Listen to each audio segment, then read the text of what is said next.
Hello दोस्तों। जैसा कि आप सभी को पता है, इलाहाबाद यूनिवर्सिटी में एनुअल एग्ज़ाम चल रहे हैं और हम सबको उन एग्ज़ाम्स को लेकर बहुत सारी टेंशन्स हो रही हैं। बीए फर्स्ट ईयर के बहुत सारे एग्ज़ाम्स हो चुके हैं। 2-3 एग्ज़ाम जैसे कि मुझे याद है, एक एनसीएंट का बचा है, एक पॉलिटिकल का पेपर बचा है, एजुकेशन का बचा है। बाकी फर्स्ट ईयर वालों के सभी एग्ज़ाम्स हो चुके हैं।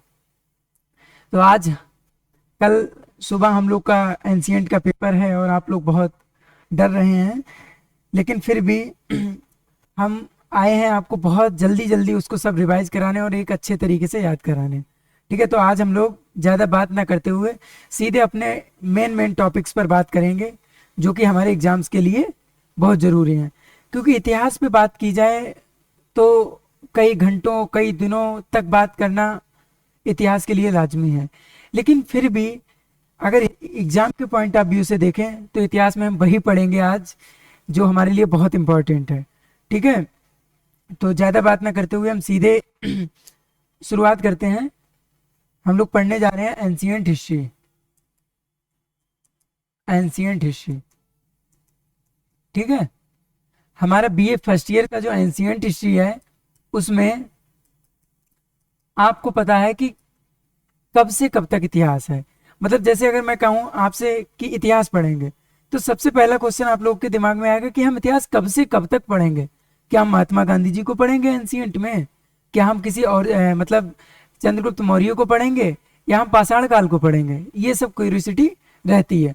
तो सबसे पहले मैं आपको टाइम के हिसाब से बता दूं कि हम आज बीए फर्स्ट ईयर में हम लोग का mostly three two point sorry हाँ 2.6 मिलियन से लेकर 2.6 मिलियन बीसीई से लेकर 319 एडी तक का है। बीए फर्स्ट ईयर में हमारा इलाहाबाद यूनिवर्सिटी में इस तरीके से सिलेबस को डिजाइन किया गया है। तो एंशियंट हिस्ट्री के जो आर्कियोलॉजी वाला पेपर है, अब उसकी बात करें तो उसमें हम क्या पढ़ते हैं? उसमें फर्स्ट पेपर में हम पेपर 1 या फर्स्ट पेपर में हम 2.6 मिलियन बीसीई से 600 बीसी तक अध्ययन करते हैं। ठीक है, इतनी बात आपको समझ आ गई। अब आपको ये दोनों बातें समझ आ गई कि इसमें ये लिखा है 2.6 मिलियन, इसमें लिखा 319, इसमें लिखा 2.6 में, इसमें लिखा 600। लेकिन अभी आपको ये समझ नहीं आया कि ये बीसीई और एडी क्या होता है। तो देखते हैं बीसीई और एडी क्या होता है। ठीक है, तो मान लो ये हमारी टाइमलाइन है। मानना क्या, ये टाइमलाइन ही होती है। ठीक है, यहाँ पे बीच में जीरो, और जीरो हम वहां पे लेते हैं उस साल में जीरो लिया गया जब ईसा मसीह जी का जन्म हुआ था। ठीक है, तो इससे आगे अभी जो हम चल रहे हैं 2025, 2020, 2019, ये सब चल रहा है, ये हमारा सब जीरो से आगे चल रहा है। मतलब ईसा मसीह का जन्म हुए अभी तक कितने हो चुके हैं साल? 2025 साल हो चुके हैं। मतलब मान लो ये कोई एक साल था, कोई एक साल था यहाँ पे ईसा मसीह जी का जन्म हुआ। और इससे आगे जब हम जाएंगे, जैसे इससे आगे अब हम आ चुके हैं 2025, तो ये हमारा होता है एडी, और इसको दूसरा हम बोलते हैं सीई। ठीक है, इसको हम बोलते हैं सीई या एडी। फुल फॉर्म क्या होती है? फुल फॉर्म होती है एनो डोमिनी। एनो डोमिनी। और सी का होता है कॉमन एरा। सी का होता है कॉमन एरा। ठीक है, ये समझ आ गया। तो हम जीरो से आगे जितना जाते हैं वो होता है एडी या सीई, लेकिन जीरो से पीछे जितना जाते हैं वो हमारा किस में आता है? बीसीई में। वो होता है हमारा बीसीई में। जैसे अब मैं आपसे कहूं आज से 3000 साल पहले, अब आप चक्कर में पड़ जाएंगे कि 2025 साल गुजरा है, लेकिन आप बोल रहे हैं कि 3000 साल पहले। तो उसका मतलब ये हुआ कि मैं आपसे बोल रहा हूं कि 2025 तो साल ये हो गए, लेकिन उससे पहले आप लेना चाहें तो 1000, मतलब 2000 साल ये हो गए, उससे 1000 साल पहले। तो अगर मैं इस बात को लिखूंगा, इसको मैं लिखूंगा आज से 3000 साल पहले। 3000 साल पहले, ठीक। या मैं इसको लिख दूं कि आज से 1000 बीसीई। दोनों का एक ही मतलब है। अब कैसे एक मतलब है? देखो, लगभग 2000 साल ये बीत चुके हैं, तो 2000 ये हो गए, उसके बाद 1000 इधर जाएं, तब हमारा 2000 और 1000 3000 साल हो गया।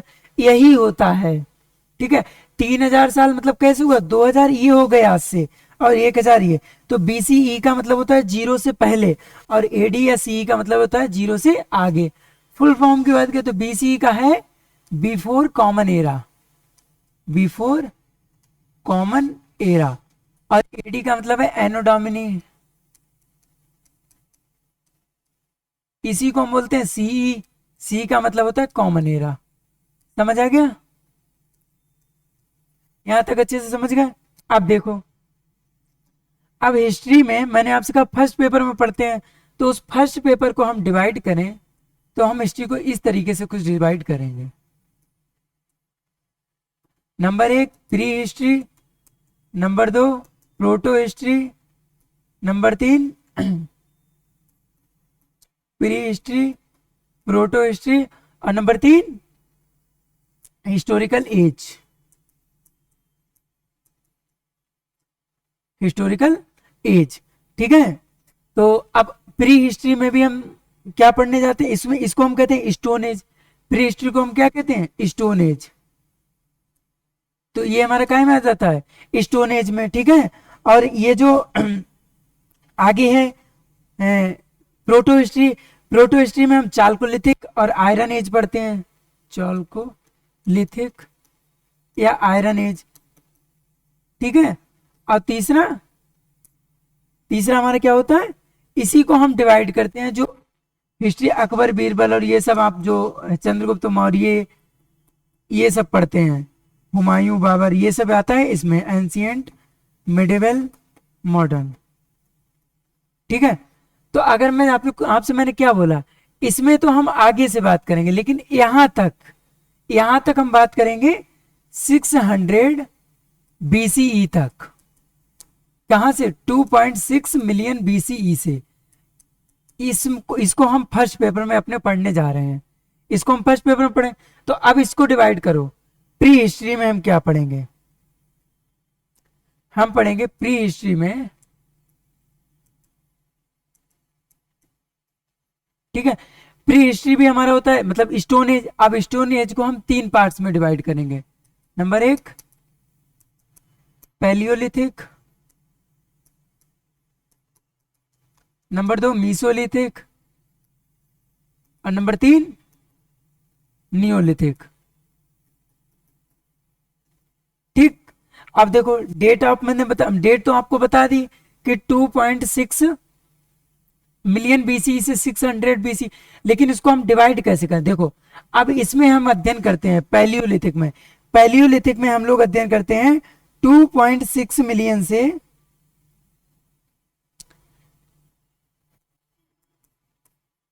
2-3 मिलियन तक, मतलब 2 से 3 सॉरी 2 मिलियन तक, और ये सब बीसीई में चल रहा है। ठीक है, हम पैलियोलिथिक में इसका अध्ययन करेंगे। अब मीजोलिथिक सॉरी ये थोड़ा सा गड़बड़ हो गया क्या, कि पैलियोलिथिक हो गया, मीजोलिथिक हो गया, नियोलिथिक हो गया, लेकिन पैलियोलिथिक को भी हम 3 पार्ट्स में डिवाइड करेंगे, पैलियोलिथिक को भी हम 3 पार्ट्स में डिवाइड करेंगे। किसमें, ये यहाँ पे देखो, पैलियोलिथिक के अंदर हम 10,000 तक करते हैं, 10,000 बीसी, और मीजोलिथिक में 10,000 से 7,000। ये हो गया टोटल, हमको कहां से लेना है, 2.6 मिलियन से 600 तक। ठीक, और किस किस को, प्री को और प्रोटो को, दोनों को लेके चलना। तो ये पैलियोलिथिक में इतना कर लिया, मीजोलिथिक में इतना कर लिया, और नियोलिथिक में यहां तक। ठीक है, इतना हम अध्ययन कर, बाकी 3000 से जो 600 पे हमने छोड़ा है वो आ जाएगा हमारा प्रोटो में। ठीक है, समझ आ गया। अब देखो इसको हम, अब ये इतना तो पता लग गया, लेकिन ये टाइमलाइन बहुत लंबी है, तो इसको डिवाइड कैसे करेंगे, तो इसके लिए हमने पैलियोलिथिक को हमने बोल दिया लोअर पैलियोलिथिक, और फिर मिडिल, और उसके बाद में अपर। ठीक है, इसकी टाइमलाइन देखते हैं, इसकी टाइमलाइन है 2.6 मिलियन से 2 मिलियन, बीसीई में सब चल रहा है, ये बात ध्यान रखना। ठीक है, अब 2 मिलियन से 40K, ये हम अपर के अंदर, मिडिल के अंदर कर लेते हैं। अब 40K से 10K, ये हमारा हो गया अपर में। ठीक है, अब एक बार इसको फिर से पूरा रिवाइज कर लो। History pre proto historical age, यहाँ से 2.6 से 600 इसमें लेते हैं, ठीक है। अगर इसको केवल डिवाइड करें तब हम क्या बोल देंगे, 2.6 से 3K, ये हो गया। अगर इसको बोलूं तो इसको बोल दूंगा 3K से 600 BCE, और इसको उससे आगे, ठीक है। फर्स्ट पेपर में यही पढ़ना है। अब प्री हिस्ट्री की बात करें तो प्री हिस्ट्री को हम 3 पार्ट्स में डिवाइड किया, Palaeolithic, Mesolithic, Neolithic. Palaeolithic 2.6 million से 10,000, 10,000 से 7,000, 7,000 से 3, सब बीसीई में अभी चल रहा है, ठीक। पैलियोलिथिक को 3 पार्ट्स में, लोअर, मिडिल, अपर, इस तरीके से आप डिवाइड करके इसको पढ़ सकते हैं, ठीक है। अब देखो, आपको ये समझ आ गया अच्छे से। अब देखो यहाँ पे अब आपको लेना है मीजोलिथिक। मीजोलिथिक में आप क्या पढ़ेंगे, चालकोलिथिक और आयरन एज, चालकोलिथिक और आयरन एज। मीजोलिथिक में आप पढ़ेंगे चालकोलिथिक और आयरन। तो चालकोलिथिक, अब यहाँ पे देखो आप चल रहे हैं, इससे आगे जब आप आएंगे, इससे जब आप आगे आएंगे, हाँ देखो नियोलिथिक है, 3,000 तक आप पहुंच गए। 3,000 के बाद जब आप इससे आगे आएंगे तो आपको मिलेगा 2,000 से लगभग 1,200, मतलब 3,000 2,000 से 1,200 BCE तक, ये आपका हो जाएगा। ये मतलब इन सबको पढ़ने के बाद प्री पढ़ लिया, मेजोलिथिक पढ़ लिया, नियोलिथिक पढ़ लिया। अब हम आ गए प्रोटो हिस्ट्री में। चलो इसका अलग से चार्ट बना लेते हैं वरना आप कंफ्यूज हो जाएंगे। अब यहाँ पे बना लो प्रोटो का, ठीक। प्रोटो हमने बोला 3-2K से 600। अब इसमें हम क्या पढ़ रहे हैं, नंबर 1 चालकोलिथिक, इसका होता है 2K से 1200, ठीक। और फिर दूसरा होता है आयरन एज, इसमें हम पढ़ते हैं 1200 से बीसी, सब बीसी में चल रहा है 600, ठीक। ये टाइमलाइन हो गई। पूरी टाइमलाइन एक बार अच्छे से रिवाइज कर लो। History pre proto historical age 2.6 million 600 ऐसे, ठीक। इसको हम 3,000 तक पढ़ लेते हैं प्री हिस्ट्री को। तो हमने 3,000 तक अपनी प्री हिस्ट्री को अच्छे से डिवाइड किया, पैलियोलिथिक, मीजोलिथिक, नियोलिथिक, इस तरीके से हमने इसको डिवाइड किया। फिर हम आ गए प्रोटो में। प्रोटो में हम 600 पे आ गए। अब आगे अगर हमको पढ़ना होगा हिस्टोरिकल एज तो वो हम पेपर 2 में पढ़ेंगे, ठीक है। इतना समझ गया। अब देखो सीधे बात करते हैं हम कि आर्कियोलॉजी, पहले पेपर का हमारा नाम है आर्कियोलॉजी। अगर आप लोग को टाइमलाइन समझ आ गई है तो आप अच्छे से समझ सकते हैं, ठीक है। आर्कियोलॉजी, इसको हिंदी में कहते हैं पुरातत्व। आर्कियोलॉजी को हम हिंदी में कहते हैं पुरातत्व, ठीक है। देखो आर्कियोलॉजी क्या है, तो आर्कियोलॉजी जो है वो 2 शब्दों से मिलके बना है। यूनानी भाषा के आर्कियोलॉजी 2 शब्दों से, एक है आर्कियोस और दूसरा है लोगोस। 2 शब्दों से आर्कियोलॉजी मिलके बना है। तो आर्कियोस का अर्थ होता है पुरातन और लोगोस का अर्थ होता है ज्ञान, ठीक। तो आर्कियोलॉजी का मतलब हो गया पुरातन ज्ञान, समझ गए। आर्कियोलॉजी 2 शब्दों से बना है, आर्कियोस, लोगोस। तो आर्कियोस का अर्थ हो गया पुरातन, लोगोस का हो गया ज्ञान। तो आर्कियोलॉजी क्या हो गया, पुरातन ज्ञान। अब पुरातन ज्ञान मतलब जैसे हमारा जो मतलब जो हमारे पूर्वज थे उनका हम अगर ज्ञान, मतलब उनके बारे में अगर हम पढ़ें तो हम कहाँ से पढ़ेंगे, आर्कियोलॉजी में पढ़ेंगे, ठीक है। यानी कि अतीत के जो मनुष्य थे, मतलब हमारे पास्ट में जो लोग थे उनके बारे में अगर हम जानकारी लें, या उनके द्वारा जो चीजें यूज करी जाती थी, उनके द्वारा जो चीजें हम लोग के लिए छोड़ी गई थी, उनके बारे में पढ़ेंगे तो हम किसका सहारा लेना पड़ेगा, आर्कियोलॉजी का, ठीक है। तो आपको समझ आ गया कि आर्कियोलॉजी क्या है। आर्कियोलॉजी अतीत के मनुष्यों की जानकारी है। आर्कियोलॉजी पुरातन ज्ञान है, पुरातन मतलब प्राचीन ज्ञान है, ठीक है। तो आर्कियोलॉजी अतीत के मनुष्य का ज्ञान है या उसके द्वारा छोड़ी गई वस्तुओं का ज्ञान है। भाई तो आर्कियोलॉजी क्या है, मनुष्य मतलब पुरातन मनुष्य और उसके द्वारा छोड़ी गई वस्तुओं का अध्ययन ही आर्कियोलॉजी है। समझ आ गया। बहुत ज्यादा टेंशन नहीं लेना, आराम से इसको पढ़ेंगे, ठीक। तो इसके संबंध में अब हमारे कुछ हिस्टोरियन हैं, उन्होंने क्या बोला है, मतलब इन्होंने क्या क्या डिफिनीशन दी है, डिफिनीशंस ऑफ, ठीक है। हिस्टोरियन।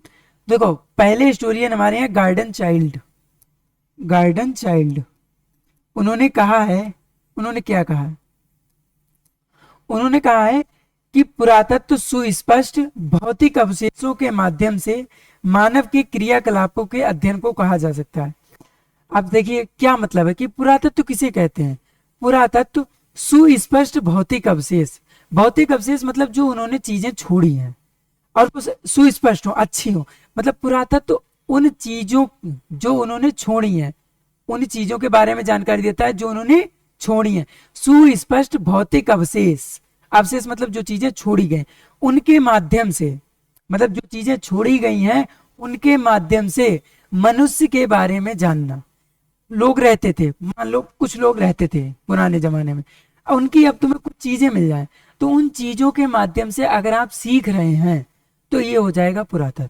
यानी पुरातत्व प्राचीन मानव के द्वारा छोड़ी गई वस्तुओं के अध्ययन से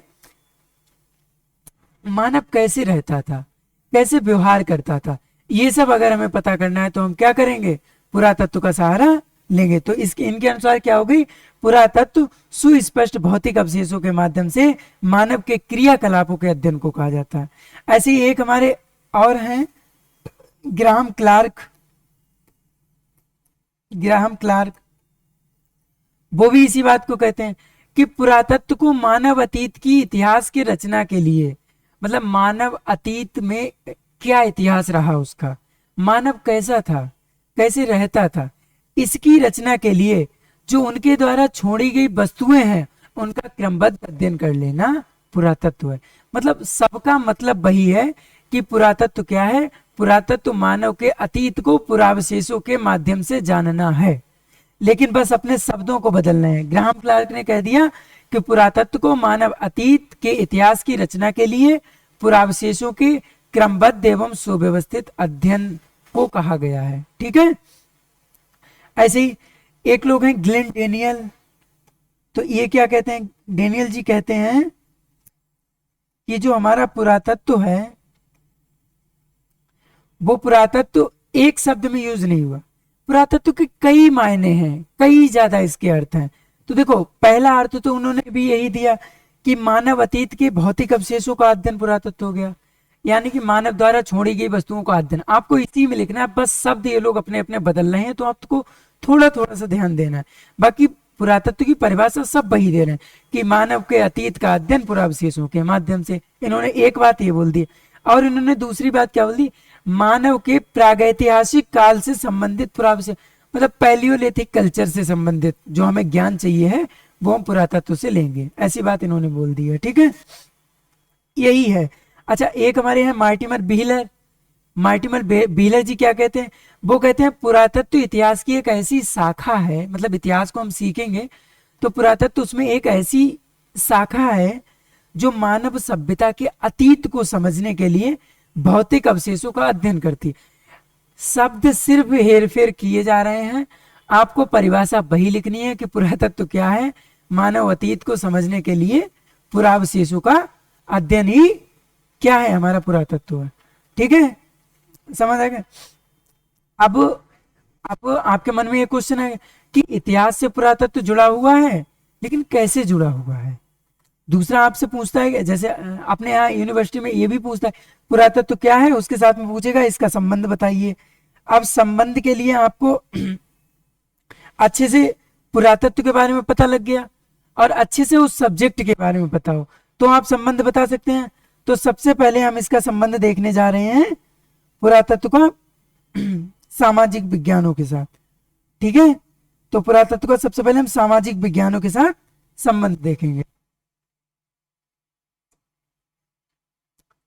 पुरातत्व प्लस सामाजिक विज्ञान, ये आपका एक क्वेश्चन आता है, पुरातत्व का सामाजिक विज्ञानों के साथ संबंध बताइए या पुरातत्व का प्राकृतिक विज्ञानों के साथ। तो पुरातत्व देखो सामाजिक विज्ञान, अब आपको पता है सामाजिक विज्ञान में क्या आते हैं, इतिहास, भूगोल, मानव शास्त्र, ये सब आते हैं, समाज शास्त्र। अब हम एक एक करके उनको अच्छे से पढ़ते जाते। आप जब इस क्वेश्चन को लिखें तो मैं सीधा आपको बता दूं, सबसे पहले आप परिभाषा लिखना, पुरातत्व किस किस से मिला है उसके बारे में थोड़ा सा इंट्रोडक्शन देना, फिर 3-4 हिस्टोरियन की परिभाषा दे देना, उसके बाद कंक्लूजन के तौर पे आप अपना परिभाषा लिख देना कि अतः हम कह सकते हैं ये पुरातत्व है। फिर आपसे दूसरा क्वेश्चन इसी में पूछता है कि प्राकृतिक विज्ञानों या सामाजिक विज्ञानों के साथ संबंध, तो आप क्या करें? देखिए, आपको सब्जेक्ट वाइज आपको उसका लिखना है। तो सबसे पहले हम देखते हैं इतिहास के साथ, इतिहास के साथ, ठीक है, पुरातत्व का सामाजिक, इतिहास और पुरातत्व आपस में कैसे जुड़े हुए हैं, इसका मतलब ये। तो देखो, इतिहास क्या है? इतिहास हमें अतीत की घटनाएं ही तो बताता है। इतिहास ने मान लो हमें बता दिया कि कभी ऐसा था, इतिहास ने बोल दिया कि ऐसा था, मानव जंगलों में घूमता था। अब पुरातत्व, इतिहास ने हमें यह बात बता दी, मतलब इतिहास ने हमें क्या किया? इतिहास ने हमें अतीत की घटनाएं बता दी। अब पुरातत्व क्या करेगा? पुरातत्व उन घटनाओं को प्रमाणित कर देगा। बस इस प्रकार दोनों जुड़े हुए हैं ना, वो घटनाओं को बता रहा है और वो घटनाओं को प्रमाणित कर रहा है। मतलब इतिहास अतीत की घटनाओं को बताता है, और जबकि पुरातत्व इन घटनाओं के जो एविडेंस है, मतलब क्या कैसे प्रूव किया जाए, पुरातत्व ये बात को बता देता है। तो आपस में जुड़े हुए हैं ना। अगर जैसे देखो, अब आपने एक शब्द जैसे एग्जाम्पल में भी, जैसे सब्जेक्ट लिखना, एक थ्योरी लिख दी, उसके बाद एक एग्जाम्पल जरूर लिखना। तो इसमें देखो एग्जाम्पल अगर हम देखें तो सिंधु घाटी सभ्यता, सिंधु घाटी सभ्यता है। तो सिंधु घाटी सभ्यता में आपको इतनी चीजें सुनने को मिली, जैसे वहां मृण मूर्तियां थी, वहां ऐसा था, वहां वैसा था। इतिहास ने आपको बताया कि कोई सभ्यता है, बहुत ही विकसित है, लेकिन पुरातत्व ने क्या किया? उस सभ्यता को जाके उत्खनन करके बता दिया। तो दोनों संबंधित है। पुरातत्व ने, मतलब इतिहास ने जानकारी दी और पुरातत्व ने क्या किया? उसको प्रूव कर दिया, साक्ष्य दे दिए। ठीक, तो ये हो गया, इतिहास जानकारी देता है और पुरातत्व प्रमाणित करता है, दोनों का संबंध हो गया। इसको अच्छे से लिखने के बाद एक एग्जाम्पल दे, जैसे ग्रीस की प्राचीन खंडहर, ग्रीस के प्राचीन खंडहर। अब इनकी जानकारी इतिहास ने हमें दे दी कि ग्रीस के प्राचीन खंडहर हैं, ठीक है। वहां पे जो बिल्डिंग है ये किसी जमाने में प्राचीन खंडहर थे, ठीक। कुछ जगहों पे स्पेशल पुरातत्व गया, उसने वहां पे एक्सपेंशन किया, बता दिया, बस हो गया। ये दोनों जुड़ गए आपस में। तो इस प्रकार से आपको पता लग गया। अब दूसरा देखो, दूसरा हम समाजशास्त्र, दूसरा है समाजशास्त्र। अगर हम आपसे कह दें कि पुरातत्व और समाजशास्त्र का क्या संबंध है, तो देखो समाजशास्त्र में क्या होता है? समाजशास्त्र में समाज और उनकी संस्थाओं का अध्ययन किया जाता है। समाजशास्त्र में हम अध्ययन करते हैं कि समाज क्या है और उससे क्या क्या संस्थान चल रहे हैं, क्या क्या संस्थाएं हैं, ये हम समाजशास्त्र में पढ़ते हैं। और इसी बात को इतिहास पुरातत्व क्या करेगा? पुरातत्व हमारा इस बात को प्रमाणित करेगा, ठीक है। जैसे हमें समाजशास्त्र में बताया कि जैसे अमीरी जो वर्ग था वो अलग रहता था और गरीबी वर्ग अलग रहता था। जैसे समाजशास्त्र क्या दिखा, जैसे एक सिंधु घाटी सभ्यता में जो भवन निर्माण था, एक दुर्ग था और एक नीचे नगरीय जीवन था, ठीक है। दो बने हुए थे, एक टीले पे ऊपर था, उसके चारों तरफ चार दीवारी थी, और एक नीचे था जिसकी तरफ चार दीवारी नहीं थी। यहाँ नगरीय जीवन रहता था, ऐसा बताते हैं। वहां पे प्रशासनिक लोग रहते थे, ऐसा कहा जाता है ना। तो ये समाज को दिखा रहा है ना। लेकिन पुरातत्व ने क्या किया? पुरातत्व गया और वहां पे इस बात को उसने प्रमाणित कर दिया, एक्सपेंशन किया, उसको पता लग गया कि यहाँ पे चार दीवारी है, लोग रहते थे, इसका मतलब जो पूरा समाजशास्त्र कह रहा है वो ठीक है, ठीक है। तो समझ गए, समाजशास्त्र में समाज और उसकी संस्थाओं का अध्ययन किया जाता है, जबकि पुरातत्व पुरानी सभ्यताओं के अवशेषों के माध्यम से सामाजिक ढांचा बता देगा, मानवीय संबंध बता, मतलब पुरातत्व बता देगा कि हाँ लोग आपस में कैसे रहते थे, समाज कैसे बटा हुआ था। हमें समाजशास्त्र यही तो बताता है ना। तो दोनों आपस में जुड़े हुए ना। इसका एग्जाम्पल देखो, तो रोम की सभ्यता, इसका एग्जाम्पल हो जाएगा रोम की सभ्यता। अब रोम की सभ्यता में देखो, पुरातात्विक अवशेष यह दर्शाते हैं कि कैसे उनके राजनीतिक और सामाजिक ढांचे विकसित हुए थे। समाजशास्त्र भी समाज को बताता है, और रोम की सभ्यता में भी जो पुरातत्व वो क्या बता रहा है कि राजनीतिक और सामाजिक ढांचे आपस में कैसे बटे हुए थे, ठीक है। अब तीसरा अर्थशास्त्र, तीसरा अर्थशास्त्र। अब अर्थशास्त्र और ये कैसे जुड़े हुए हैं? अर्थशास्त्र कैसे जुड़ा हुआ है? अर्थशास्त्र ऐसे जुड़ा हुआ है, मैंने उस दिन जब अर्थशास्त्र आपको बताया तो मैंने एक शब्द भी सीधे बताया था कि economics is the study of wealth, धन। इकोनॉमिक्स धन का अध्ययन है, अर्थशास्त्र धन का विज्ञान है। तो धन समझ गए। अब पुरातत्व ने क्या किया है, पुरातत्व गया किसी जगह पे, वहां पे मोहरे मिल गई, मोहरे भी तो धन है, मोहरे भी तो एक प्रकार से धन है ना, या व्यापार करने के लिए धन चाहिए। पुरातत्व इस बात को प्रमाणित कर रहा है कि वहां पे मोहरे मिली है एक्सपेंशन करने पे। तो धन और अर्थशास्त्र मतलब धन कैसे जुड़े हुए हैं, समझ आ गया अच्छे से ना।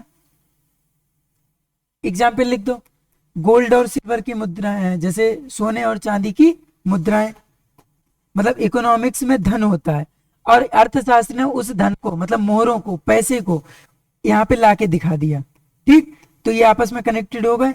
अर्थशास्त्र ने जो बताया भाई हमारा इसने प्रूफ करके दिखा दिया। ठीक है, चौथा पॉलिटिकल साइंस यानी कि राजनीति शास्त्र।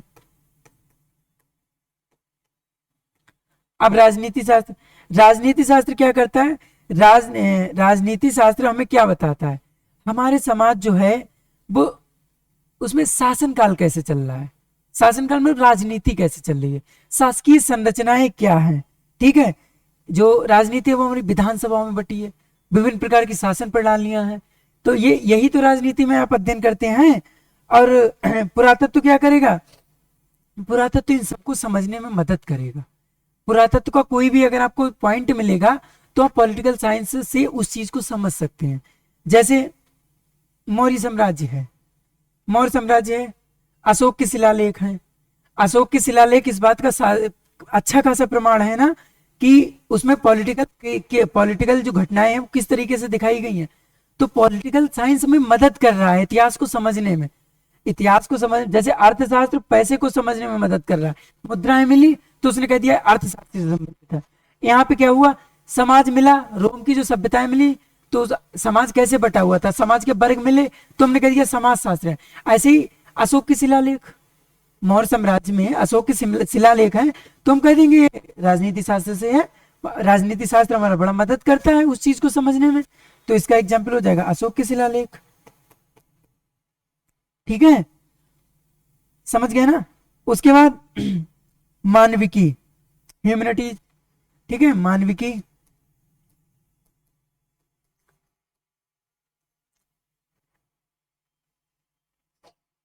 अच्छा मानविकी में आप नॉर्मल क्या क्या करते हैं, मानविकी में आप यही तो पढ़ते हैं कि हमारा जो मानव था उसकी संस्कृति क्या थी, उसकी कला क्या थी, वो किस तरीके से काम करता था, वो किस संस्कृति में रहता था, किस संस्कृति में वो जीता था, यही तो आप बात करेंगे ना।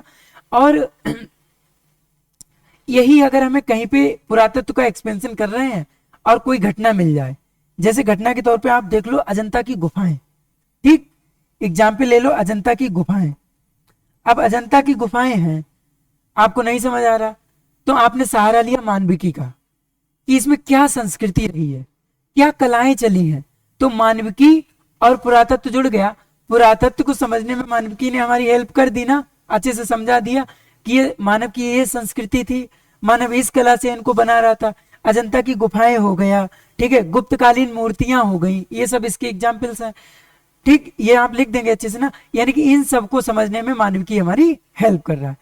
ये क्वेश्चन आपका 100% आना तय है, या इससे आएगा या अभी मैं प्राकृतिक विज्ञान पढ़ाऊंगा तो आप कैसे लिखेंगे। पहले तो आप पढ़ेंगे पुरातत्व को परिभाषा की दीजिए, इस तरीके से आप लिखेंगे और पुरातत्व की 3-4 परिभाषा दे देंगे। उसके साथ साथ जो नेक्स्ट क्वेश्चन पूछेगा सामाजिक विज्ञान से संबंध, तो सामाजिक विज्ञान के साथ संबंध आप ये हेडिंग्स को लेकर इन विषयों के साथ आप अच्छे से संबंध दिखा सकते हैं। ठीक है, अब हम चलिए समझते हैं कि पुरातत्व का हमारा प्राकृतिक विज्ञान, प्राकृतिक विज्ञान भाई जूलॉजी, बॉटनी, केमिस्ट्री, फिजिक्स, इन सब के साथ क्या रहता है। ठीक है, नेचुरल साइंस। तो मैं बात करूंगा तो सीधे कहूंगा कि पुरातत्व और जो सामाजिक विज्ञान थे, जिस प्रकार एक दूसरे को समझने में, मतलब एक पलड़े में अगर पुरातत्व है तो दूसरे पलड़े में सामाजिक विज्ञान है, और तराजू तौला जा रहा है और हम दो अच्छे से उसको माप रहे हैं। ठीक है, तो इसी प्रकार प्राकृतिक विज्ञान भी पुरातत्व से संबंधित है। अब आप कहेंगे कैसे, जैसे मान लो ले लो केमिस्ट्री, हमारा है केमिस्ट्री। अब आप कहेंगे केमिस्ट्री में क्या है भाई पुरातत्व से, आपने एक मेथड पढ़ा है C14, एग्जाम्पल से समझते हैं इसको, सबको हम एग्जाम्पल से अच्छे से समझते हैं। लिख तो आप देंगे ही कुछ ना कुछ, एग्जाम्पल मैटर करता है, ठीक है। C14, C14 से हम क्या करते हैं? C14 से हम पुरानी चीजों वस्तुओं की काल तिथि तो निकालते हैं कि वो पहले कितनी पुरानी है, इसी चीज को तो हम उससे निकालते हैं ना। पुरातत्व ने कोई चीज खोजी और मुझे पता करने से, पुरातत्व को मान लो लोहे का एक टुकड़ा मिला है, अब उसको पता करना है कि कितने साल पुराना है, तो पुरातत्व का काम था खोज के दे दिया। अब उसको हम केमिस्ट्री की सहायता, केमिस्ट्री की एक विधि है C14, उसकी सहायता से पता कर सकते हैं कितने साल पुराना है। बस हो गया, दोनों एक दूसरे से कनेक्ट हो गए कि पुरातत्व को केमिस्ट्री कैसे मदद करती है। जैसे एग्जाम्पल के तौर पे देख लो तो C14 अच्छा खासा है। एक विधि एक है जो है, क्या नाम, पोटेशियम आर्गन, वो भी इसी में मेथड आता है, उससे भी यही करते हैं, पोटेशियम आर्गन मेथड, वो भी यही करता है। आपको डेट सी तो बताता है, जैसे इतिहास में किसी चीज, कोई बहुत पुरानी लकड़ी मिल गई, उसके बारे में आपको पता करना है कितने साल पुरानी है, तो आप काय का सहारा लेंगे? आप C14 का सहारा लेंगे, पता लग जाएगा। दोनों आपस में कनेक्टेड है ना। केमिस्ट्री किस तरीके से जुड़ी, हो गया। आगे बॉटनी, बॉटनी, अब बॉटनी में देखो, बॉटनी में आप एक विधि पढ़े हैं पराग विश्लेषण, पराग विश्लेषण बॉटनी में आप एक विधि पढ़े हैं पराग विश्लेषण। सबको हम एग्जाम्पल की सहायता से अच्छे से समझेंगे, ठीक है। तो पराग कणों का जो अध्ययन होता है, उसे आप क्या क्या जानते हैं? उसे आप यही तो पता करते हैं कि प्राचीन काल में कौन सी वनस्पतियां युगती थी। मतलब परागकण, आपको जो परागकण होते हैं, बहुत मैंने इतना ज्यादा उसको नहीं पढ़ा, लेकिन उसके बारे में थोड़ा सा मुझे पता है कि परागकणों के बारे में, परागकणों से आप पुरानी वनस्पतियों और पेड़ पौधों के बारे में जान सकते हैं। अब मान लो हमें मोहनजोदड़ो की खेत, मतलब खेत मिलेंगे, खेत के साक्ष्य मिले, अब मुझे पता करना है कि इन परागकणों से, वहां के परागकण मिल गए, उनसे उस समय कौन सी वनस्पतियां उगती थी। तो आप क्या करेंगे? आप तुरंत सहायता लेंगे बॉटनी का, और उन परागकणों की सहायता से पता कर लेंगे कि उस समय कौन सी वनस्पतियां उगाई जाती थी। तो पुरातत्व तो खोज रहा है और ये मदद कर रहे हैं, तो ये अच्छे से पराग विश्लेषण विधि की सहायता से हम पता कर रहे हैं ना। जैसे मोहनजोदड़ो में हमें मान लो बाजरा और गेहूं के एक दो दाने मिले, तो उनकी क्या थी, उनकी वनस्पति कई प्रकार के होते हैं, तो उनकी कौन सी वैरायटी थी, इसको आप पता कैसे करेंगे? इसको आप बॉटनी से पता कर लेंगे। दाना मिला, उससे आराम से आप परागकण की सहायता से पता कर लिए। तो बॉटनी भी हमारा पुरातत्व को समझने में बहुत मदद करता है, ठीक है। तीसरा है जियोलॉजी, जियोलॉजी पृथ्वी विज्ञान। अब पृथ्वी की विज्ञान का तो बहुत बहुत ज्यादा मैटर है।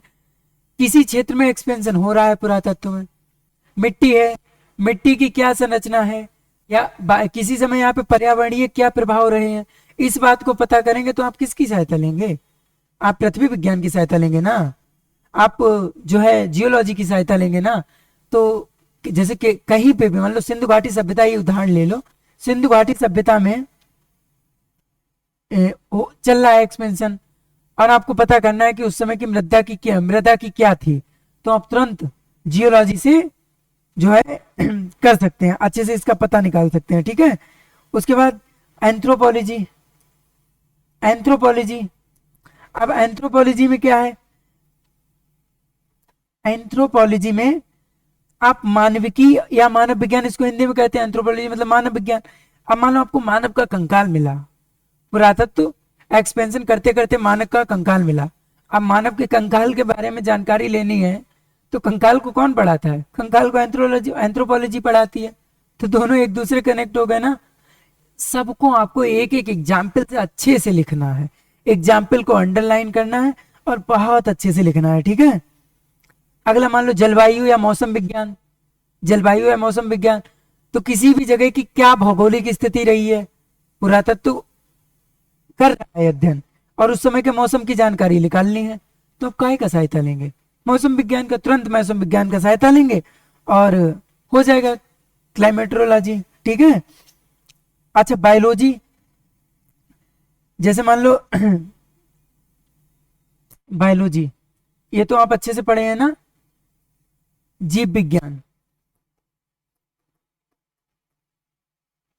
ये आप समझ रहे हैं ना कि केमिस्ट्री, बॉटनी, जियोलॉजी, एंथ्रोपोलॉजी या क्लाइमेट्रोलॉजी, ये सब आपस में कैसे जुड़े हुए हैं ना। तो पुरातत्व, अच्छा अब देखो जीव विज्ञान, जीव विज्ञान का क्या है कि पुरातत्व प्राचीन मानवों और हमारे आसपास में जीव विज्ञान के अंतर्गत अध्ययन करते हैं, जैसे उनके स्वास्थ्य, रोग, दबाव। जीव विज्ञान में आप स्वास्थ्य और रोग के बारे में ही तो पढ़ते हैं।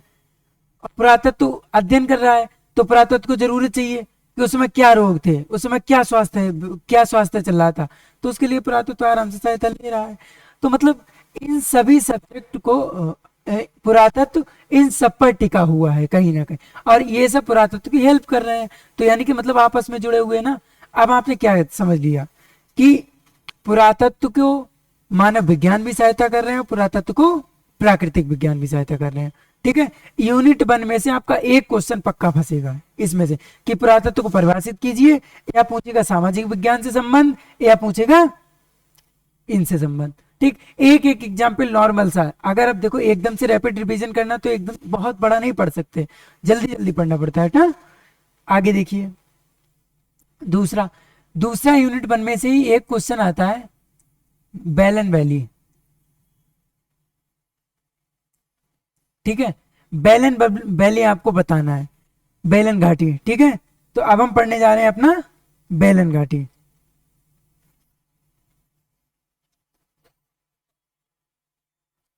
तो सबसे पहले तो पता होना चाहिए कि बेलन घाटी है कहाँ। बेलन घाटी कहाँ है? बेलन घाटी उत्तर प्रदेश के मिर्जापुर जिले में, उत्तर प्रदेश के मिर्जापुर जिले में प्रयागराज दक्षिणी में है। प्रयागराज दक्षिणी में ही ये है। आप जहां रहते हैं इसी के दक्षिण पार्ट में आपको क्या मिल जाएगा? बेलन घाटी मिल जाएगा। ठीक है, जैसे इसका मैप आपको मैं बना के दिखाता हूं। ये मैप आप एग्जाम में जरूर ड्रॉ कर देना। मान लो ये प्रयागराज है, आप इस तरीके से क्वेश्चन लिखना और ये मैप ड्रा कर देना। ये प्रयागराज है, ये हमारी गंगा नदी जा रही है, ये हमारी क्या है? गंगा नदी जा रही है। ठीक है, इसी से एक और नदी मिल रही है, टोंस, इसको हम टोंस नदी कहते हैं। ठीक है, टोंस से होती हुई हमारी ये एक नदी जा रही है, इसको थोड़ा सा ऐसे ले लो, इस तरीके से। मतलब ये जा रही है बेलन वैली, ऊपर जा रही है गंगा, इन दोनों को आपस में कौन मिला रहा है? इन दोनों को आपस में मिला रहा है टोंस। तो देखो पहले जो बेलन वैली थी उसमें पहले क्या था? पहले इस तरीके से हो जाती थी, लेकिन अब क्या हुआ है? अब हमारी बेलन ऐसे जाती है। मतलब यहाँ पे क्या हुआ? कचरा आया था, इकट्ठा हो गया, इकट्ठा हो गया, इकट्ठा हो, यहाँ पे टीला बन गया और उसने रोक लिया, और बेलन हमारी इस तरीके। तो मतलब बेलन नदी ये अगर पहले ऐसे जाती तो इसको मालूम बोलते ओल्ड बेलन, और ये अब ये जा रही तो इसको हम बोलते न्यू बेलन। समझ आ गया कि कहाँ पे है बेलन नदी?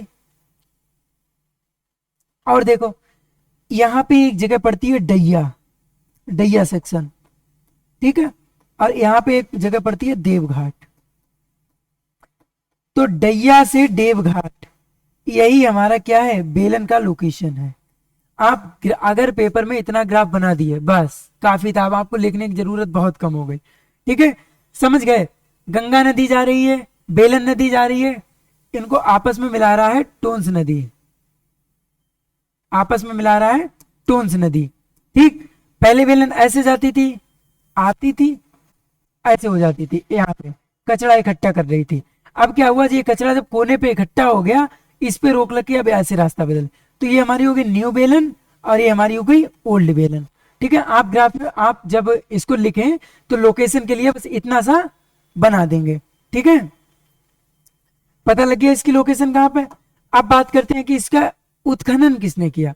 तो देखो बहुत ये गर्व की बात है कि इलाहाबाद विश्वविद्यालय के प्राचीन इतिहास, संस्कृति और पुरातत्व विभाग के ही, मतलब हमारे डिपार्टमेंट के ही मिस्टर जी.आर. शर्मा जी ने इसको एक्सपेंशन किया था। मतलब उन्हीं के नेतृत्व में क्या हुआ था?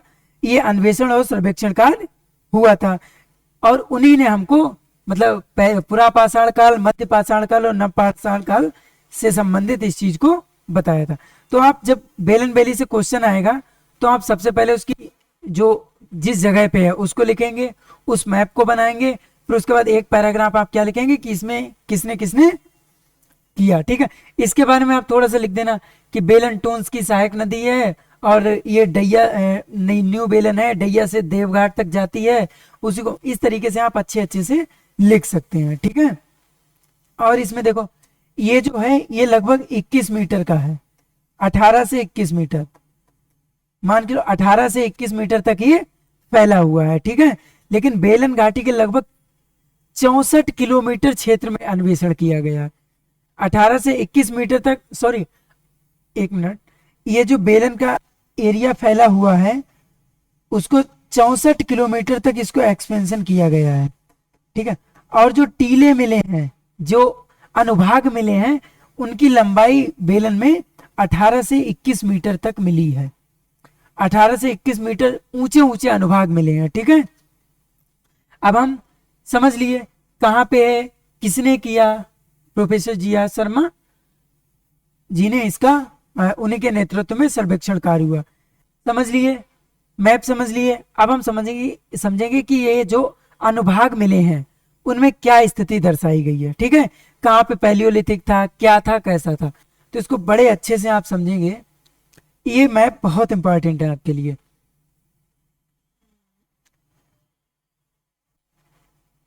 ठीक, ये हो गया। ये मान लो हम एक अनुभाग बना रहे हैं, इसको इसको भी अभी मिटा दो। मान लो हम एक ऐसे सेक्शन बना रहे हैं। ठीक, हमारे पास कोई ये टीला है 18 से 21 मीटर का, हमारे पास एक टीला है। ठीक है, तो हम क्या कर रहे हैं, उसी का विश्लेषण कर रहे हैं कि कहाँ पे कौन सी परत है और कब कौन सा काल था, पैलियोलिथिक था, अपर पैलियोलिथिक था, मतलब क्या था इसके बारे में। ठीक, तो देखो सबसे पहले तो इसको मान लो एक आधारभूत शिला लेते हैं। ठीक है, मान लो ये हमारा क्या है, ये एक आधारभूत शिला है। ठीक है, जिसपे ये टिकी हुई है, एक ये चट्टान इसको मान लेते हैं, केवल एक ही इस पे टिकी हुई है। ठीक है, ये आधारभूत शिला हो गई।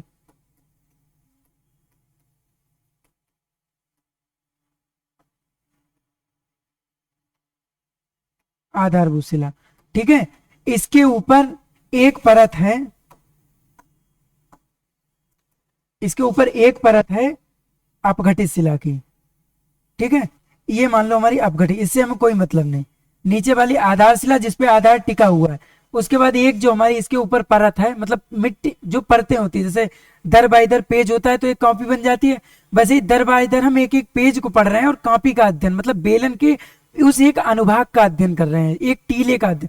सबसे पहले एक आधारभूत शिला, मतलब इसको आप कॉपी से सीधा जोड़ लीजिए कि मान लो इसमें आपको एक पेपर दिया गया, मतलब पैड, जो आपको फट्टा जिसको आप बोलते हैं, वो एक पैड है। ठीक है, सबसे पहले आपको क्या है, एक पैड है, ये हो गई हमारी अपघटित शिला। ठीक, उसके बाद जिसपे हमारा टिका हुआ है, जिसपे हमारा टिका हुआ है, ये हो गई हमारी अपघटित शिला। अपघटित शिला मतलब जियोलॉजिकल जो हम अध्ययन करेंगे, जियोलॉजी अभी बताया था, उसका जो अध्ययन करेंगे वो इस परत पे करेंगे, लेकिन इसका हम कोई भी अध्ययन उस तरीके से नहीं करेंगे, मतलब कि इसमें कौन सा काल था, पूरा पाषाण काल था या क्या था। ठीक है, वो आधारभूत शिला हो गई नीचे वाली, और एक हो गई अपघटित शिला। ये नीचे वाली आधारभूत, ऊपर अपघटित। ठीक, अब इसके ऊपर हमारा आता है पहला। देखो पहला हमारा आता है जमाव, एक ग्रेविल फर्स्ट का जमाव। इसके ऊपर एक जो शिला है उसको हम बोलते हैं ग्रेविल फर्स्ट का जमाव, ग्रेविल फर्स्ट का जमाव। ठीक है, उसके बाद पहले इसको अच्छे से देख लो कि क्या बन रहा है। ठीक है, उसके बाद दूसरा जो जमाव है, दूसरा जमाव हमारा है मिट्टी का, मतलब सिल्ट का जमाव। दूसरा हमारा है सिल्ट का जमाव। ठीक है, इसके बाद अब इसको मैं बता दूंगा कि कितना मीटर है, 18 मीटर कैसे होगा 21 मीटर, वो भी समझा दूंगा। सिल्ट का जमा होने के बाद एक हमारा है ग्रेविल सेकेंड, GR2। ठीक, GR2 का जमा हो गया। उसके बाद हमारा GR2 के बाद लाल रंग की, मतलब रेडिश सिल्ट, एक हमारी मिट्टी है रेडिश सिल्ट। समझ गए ना। सबसे पहला आधारभूत शिला, उसके ऊपर अपघटित, फिर ग्रेविल फर्स्ट का जमा हुआ है, ग्रेविल, फिर उसके बाद सिल्ट का जमा हुआ है, ग्रेविल 2 का, ये सब नाम दिए गए हैं, इसमें कंफ्यूज नहीं होता, ये सब नाम याद करने हैं, ठीक है। ऊपर रेडिस सिल्ट, इसके ऊपर एलो सिल्ट, आपको पीली रंग की मिट्टी का है एलो सिल्ट। इससे ऊपर अगर आप जाएंगे तो आपको ग्रेविल थर्ड का जमाव मिलेगा, ग्रेविल थर्ड, आपको ग्रेविल थर्ड का जमाव मिलेगा। अगर आप इससे ऊपर जाएंगे तो आपको मटमैली मिट्टी मिलेगी, इससे ऊपर आप जाएंगे तो आपको मटमैली मिट्टी का जमाव मिलेगा, ठीक है। और इससे थोड़ा ऊपर जाएंगे तो आपको काली मिट्टी मिलेगी, काली मिट्टी का जमाव। और उसके बाद जब लास्ट में आप आएंगे तो आपको मिलेगी भूरी मिट्टी का जमाव। सबसे पहले तो आप इनको अच्छे से याद कर लो कि ये कोई टीला खोदा, टीले में नीचे से क्या क्या मिला। सबसे पहले एक मिली आधारभूत शिला, अपघटित शिला, फिर ग्रेविल फर्स्ट मिला, फिर सिल्ट मिली, ग्रेविल 2 मिला, रेडिस सिल्ट मिला, एलो सिल्ट मिला, ग्रेविल थर्ड मिला, मटमैली, काली, भूरी मिट्टी। इस तरीके से आपको ये सब मिल गया।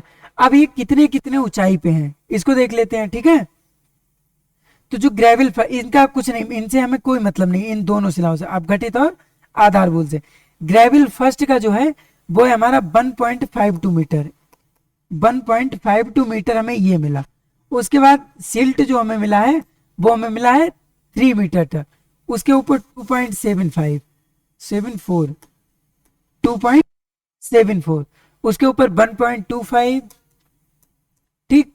इस मतलब ऐसे है कि 18 से 21 सेंटीमीटर मीटर मैंने बोल दिया, उसको कैसे मिला है, इतने में ग्रेविल फर्स्ट मिला, इतने में सिल्ट मिला, इतने में ये मिला, इतने में वो मिला, इस तरीके से ये है। अगर आपसे कहें एलो कितना मिला तो 1.52 मीटर, ग्रेविल थर्ड 1.21, मटमैली 1.82, ये आप याद कर लेना अच्छे से, ठीक है।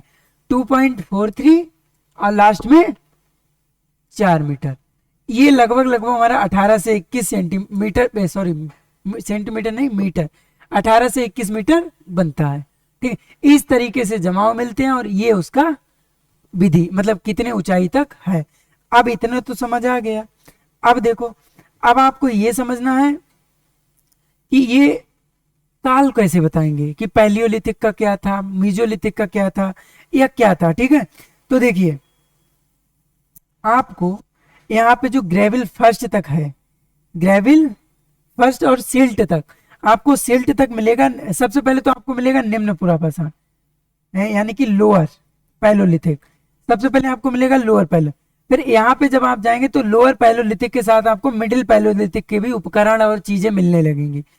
फिर उसके बाद आपको यहाँ पे भी मिडिल का मिलेगा, उसके बाद रेडिस में भी मिडिल के उपकरण, चीजें और अवशेष मिलेंगे। उसके ऊपर आप जाएंगे तो आपको मिडिल के साथ साथ अपर भी मिलने लगेगा, अपर पैलोलिथिक, ठीक। अपर पैलोलिथिक, मटमैली मिट्टी में भी आपको अपर पैलोलिथिक मिलेगा अच्छे से। और अपर पैलोलिथिक के साथ साथ आपको जो है मीजोलिथिक भी मिलने लगेगा, मीजोलिथिक। उसके बाद ऊपर आप जाएंगे तो आपको क्या मिलेगा, मीजोलिथिक, और उसके बाद नियोलिथिक मिलेगा। नियोलिथिक का मतलब ये हो जाएगा कि लघु पाषाण काल, मतलब लघु पाषाण के उपकर छोटे छोटे, ठीक है। तो इस तरीके से आपका ये कालक्रम हो गया, मतलब बेलन बेली हमारा किस तरीके से इन अनुक्रमों को दिखा रहा है। इस चित्र को आप अच्छे से अपने दिमाग में बैठा लीजिए, बस इसी को लिखना है। क्या लिखना है, सबसे पहले इसको चित्र को समझना है और कहाँ पे है बेलन घाटी ये बताना है। दूसरे में आपको बताना है कि इसमें किसने किसने GR शर्मा जी ने इलाहाबाद विश्वविद्यालय के किया था। उसके बाद आप पैराग्राफ ये बता देना इसी का कि जो टोंस नदी की सहायक नदी है और बेलन डैया से देवघाट तक, यानी कि जो ओल्ड बेलन थी वहीं पे डैया है सेक्शन, डैया नाम का एक सेक्शन मिलता है, वहीं से आगे 64 किलोमीटर लगभग एरिया तक एक देवघाट पड़ता है। तो डैया से देवघाट तक न्यू बेलन फैली हुई है और यहीं तक professor ji are Sharma ji ने मतलब जो सर्वेक्षण और अन्वेषण कार्य किए थे वो यहीं पे किए थे। तो उन्हें जो अनुभाग मिले 18 से 21 सेंटीमीटर तक मिले। अब उस अनुभाग के बारे में अब बताना है और इस अनुभाग को अच्छे से पूरा लिख देना है, मतलब बना देना है। इसको बनाने के बाद आप पैराग्राफ वाइज एक एक का अध्ययन करेंगे। सबसे पहले ग्रेविल फर्स्ट का, तो ग्रेविल फर्स्ट में क्या लिखेंगे कि ये सबसे पुराना जमाव है। यहाँ हमें लोअर पैलियोलिथिक की जानकारी मिलती है। इसकी चौड़ाई 1.52 है। इसमें निम्न पुरापाषाण काल के जो है हमें उपकरण मिलते हैं और निम्न पुरापाषाण काल के उपकरण वगैरह क्या है उनके बारे में अभी मैं इसके बाद आपको बताऊंगा, क्योंकि आपका यूनिट 2 ही है मेसोलिथिक और न्यूलिथिक। ठीक है, तो अभी आप इतना समझ लीजिए कि जो कहते हैं जो पैलियोलिथिक था उसके उपकरण बहुत अच्छे पत्थरों से नहीं बने हुए थे, बड़े बड़े थे, उनमें बहुत अच्छे से उनको बनाया नहीं गया था। ठीक है, तो यही समझ लीजिए कि यहाँ पे ऐसे ही आपको मिले थे। ठीक, उसके बाद सिल्ट में पहुंचो तो सिल्ट 3 मीटर मोटा है और ये जलोढ़ मिट्टी का जमाव है। इसमें ऐसा हुआ होगा कि मान लो बाढ़ बाढ़ आई होगी तो ये सब इसके ऊपर मिट्टी जमा होती रहेगी और ये जमाव हो गया। फिर आप द्वितीय ग्रेविल का लिख देंगे कि आप ये 2.75 है, ये लोअर पैलियोलिथिक के साथ साथ मिडिल पैलियोलिथिक भी बताता है। और फिर इसी तरह आप एक एक की लंबाई चौड़ाई इस तरीके से और किस काल की जानकारी देता है ये मेन है, इस तरीके से आप इसको बता देंगे। तो आपका यूनिट 1 में यही 2 क्वेश्चन मेन है जो आते हैं। ठीक है, तो आपने समझ लिया कि पुरातत्व क्या है, इसका सामाजिक विज्ञान से क्या संबंध है, पुरातत्व क्या है, इसका प्राकृतिक विज्ञान से क्या संबंध है। उसके बाद जो है क्या नाम बेलन बेली, इन क्वेश्चंस में से आपको एक क्वेश्चन पक्का मिल जाएगा। ठीक, अब हम आगे बढ़ते हैं अपना यूनिट 2 पे। अभी हमको केवल एग्जाम बेस पे तैयारी करनी है। ठीक है, यूनिट 2 हमारा है मेसोलिथिक। यूनिट 2 है हमारा मेसोलिथिक। तो उसको पढ़ने से पहले सबसे पहले हमें अच्छे से पता होना चाहिए कि मेसोलिथिक में उपकरण क्या थे या किस तरीके से लोग अपने मतलब किस तरीके से रहते थे। सीधा सीधा आपको पता होना चाहिए कि वहां का वातावरण क्या था, वहां के उपकरण क्या थे, वहां आवास कैसे थे, वहां कृषि कैसी थी, वहां पशुपालन क्या था, ये सबसे पहले आपको पता होना चाहिए। ठीक है, तो उसको हम सबसे पहले पढ़ते हैं। ठीक है, इसके साथ साथ हम इस कल्चर को भी पढ़ लेंगे। ठीक, तो सबसे पहले देखो Palaeolithic, lower Palaeolithic, lower Palaeolithic. इसके आगे आप देख लो, इसका लिख लेना। सबसे पहले इसको देख लो टाइमलाइन। ठीक, उसके बाद जियोलॉजिकल लोकेशन, इसका भौगोलिक स्थान क्या है। हाँ ठीक है, जल्दी। तो देखो समय की वजह से हम लोग सीधे यूनिट 2 को पढ़ते हैं। ठीक है, तो मेसोलिथिक, आपको मेसोलिथिक पढ़ने के लिए